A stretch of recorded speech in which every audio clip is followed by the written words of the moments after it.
Good evening. Welcome to South Asia Newsline. I'm Yeshi Chansom. Here are the top stories we are tracking for you on Monday, the 12th of October.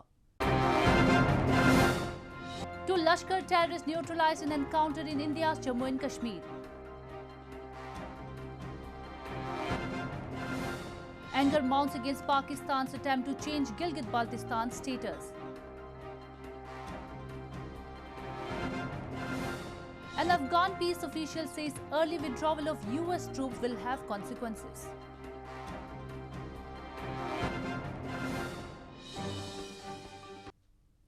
And now for all the details. At least two terrorists belonging to Pakistan-based Lashkar-e-Taiba terror group were neutralized on Monday in an encounter with security forces in India's Jammu and Kashmir. A senior official said one of the slain terrorists was involved in recent attacks on India's paramilitary Central Reserve Police Force, in which 3 personnel lost their lives.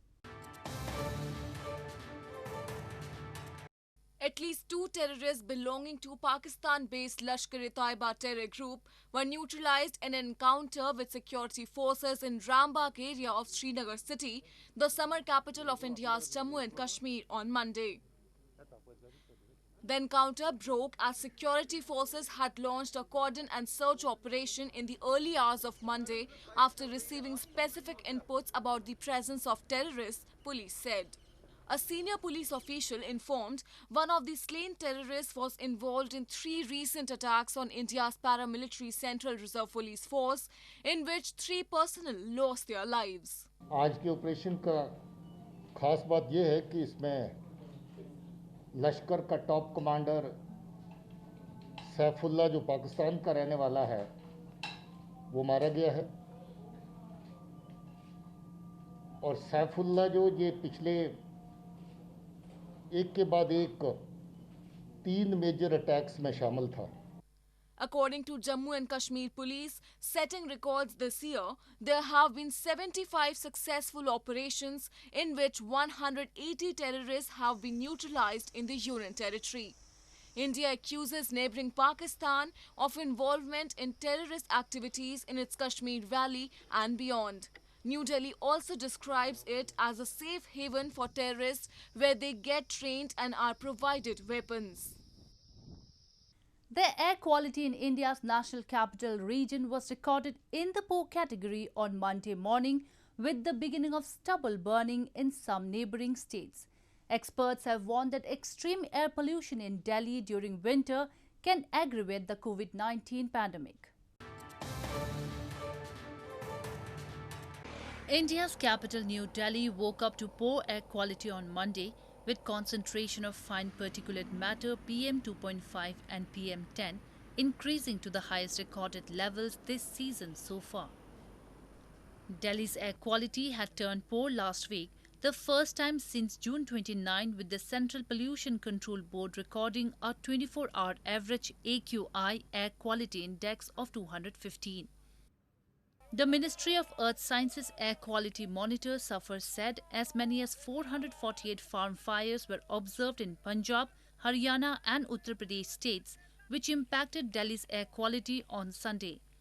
However, the wind direction will change in coming days and the impact of farm fires will reduce, it said. कि जो पराली है, जो stubble burning start हो गया, तो अब यहाँ हवा में पॉल्यूशन दिखना स्टार्ट हो गया है। थोड़े दिन पहले एकदम क्लियर था, एंड स्पेशली लॉकडाउन में तो बिल्कुल ही क्लियर था, मतलब sky was so clear and you could see things far away.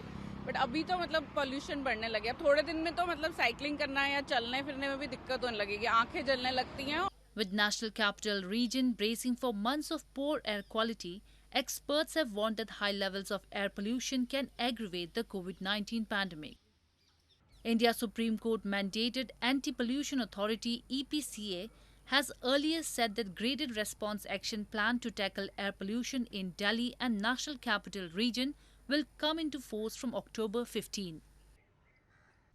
Moving on, anger is mounting high in Pakistan's illegally occupied territories over attempts to change the legal status of Gilgit Baltistan in violation of UN resolutions. A protest was held in Pakistan-administered Kashmir on Sunday against the proposed move and over Islamabad's oppressive policies. A protest was held in Pakistan-administered Kashmir on Sunday against Islamabad's proposed move to turn Gilgit Baltistan into its fifth province. Anger is mounting high in the illegally occupied territories against Pakistan's attempts to change the legal status of the region, along with holding elections in November in violation of the UN resolutions. The protesters raised voices against policies of successive Pakistani governments and denial of fundamental rights to people in the region. Meanwhile, protests have also continued in Gilgit-Baltistan against the proposed move and to demand release of political activists in detention centers of Pakistani state and its army. Activists have expressed concern that China has been lobbying Pakistan to bring Gilgit-Baltistan under its legal jurisdiction to protect the investments in the region, which are part of CPEC, the China-Pakistan Economic Corridor. Regular protests have been witnessed in Gilgit-Baltistan over alleged human rights violations by Pakistani forces to muzzle dissent in the region against the CPEC. Citing that Pakistan's measures against money laundering and terror financing are not yet sufficient to justify a re-rating, a regional affiliate of Financial Action Task Force on Monday retained the country on its enhanced follow-up list. This comes as a virtual meeting of the Financial Action Task Force is scheduled to be held later this month, which will decide on Pakistan's grey list status. A regional affiliate of Financial Action Task Force or FATF on Monday retained Pakistan on its enhanced follow-up list, saying that the country's measures against money laundering and terror financing are not yet sufficient to justify a re-rating. Enhanced follow-up is an intensive process of correction that deals with members with significant deficiencies. This development came as a virtual meeting of FATF, the Paris-based global money laundering and terrorist financing watchdog, is scheduled to be held later this month, which will decide on Pakistan's grey list status. To push a narrative favoring Pakistan with US President Donald Trump's administration, Islamabad has reportedly also hired a top lobbyist firm to get bailed out of the Club of Nations on the grey list. Pakistan has been under pressure to prove action taken against UN-proscribed terrorists like Maulana Masood Azhar, Hafiz Saeed, as well as international terror organizations like Al-Qaeda, Jaish-e-Mohammed, Lashkar-e-Taiba and Haqqani Network. The US had earlier dismissed Pakistan's claims of acting against these individuals and organizations. In news from Afghanistan, senior Afghan peace official Abdullah Abdullah has said that the premature withdrawal of US troops from Afghanistan will leave a power vacuum and impact the security situation. The United States has said it would reduce its forces in Afghanistan to 2,500 by early next year. Chairman of High Council for National Reconciliation in Afghanistan, Abdullah Abdullah, has said that a premature withdrawal of US troops from Afghanistan will leave a power vacuum and leave an impact on the security situation. Abdullah made the remarks in an interview to news agency ANI during his official visit to India, days after US President Donald Trump said all US troops in Afghanistan should be home by Christmas. US officials have said Washington would reduce its forces in Afghanistan to 2,500 by early next year. A landmark US Taliban deal in February had said foreign forces would leave Afghanistan by May 2021 in exchange for counter-terrorism guarantees from the Taliban. Before establishment of peace or progress in the negotiations, if a premature withdrawal takes place, there is no doubt that it will leave some vacuum behind, and that will have some impact on the security situation. But that will not mean one side prevailing over the other. That will not happen. Amid efforts for direct talks between the Taliban and the Afghan government in Doha, the war shows no sign of ending. Scores of Afghan soldiers and Taliban fighters have been killed in clashes in recent weeks. Dozens of civilians have also died. In news from Bangladesh, in the wake of unprecedented countrywide anger over a series of rapes and sexual assaults recently, Bangladesh government on Monday approved a proposal for a stringent punishment for rapists. Law Minister Anisul Haq said the proposed law stipulates that the maximum punishment is death penalty for the sex offenders.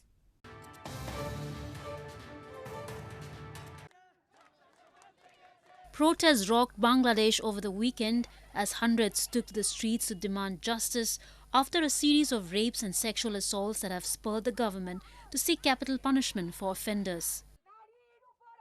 In capital Dhaka and elsewhere, people of all ages chanted and marched carrying placards with messages such as "Show no mercy to rapists."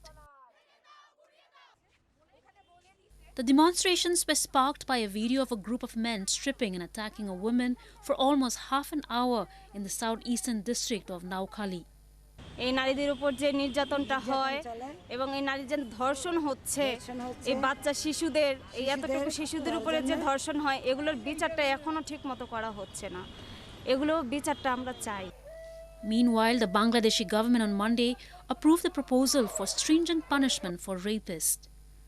The proposal was approved in principle at a cabinet meeting with Prime Minister Sheikh Hasina. Country's Law Minister Anisul Haq told journalists the proposed law stipulates that the maximum punishment is death penalty for the sex offenders. Bangladeshi President Abdul Hamid will now have to promulgate an ordinance increasing the punishment of rapists from the existing life term to death. Moving on to news from Nepal. As many as 18 lawmakers from Nepal's Karnali Provincial Assembly registered a no-confidence motion against Chief Minister Mahendra Bahadur Shahi. The lawmakers stated that Shahi, also a parliamentary party leader from ruling Nepal Communist Party or NCP, is incapable of leading both the party and the provincial government. The move of the 18 NCP lawmakers close to Prime Minister KP Sharma Oli against Shahi, who is close to Chairman Pushpa Kamal Dahal, comes at a time when both the leaders are working on to accomplish the remaining task of the party's unity. Sunday's move is likely to further ignite the intra-party conflict within the ruling NCP.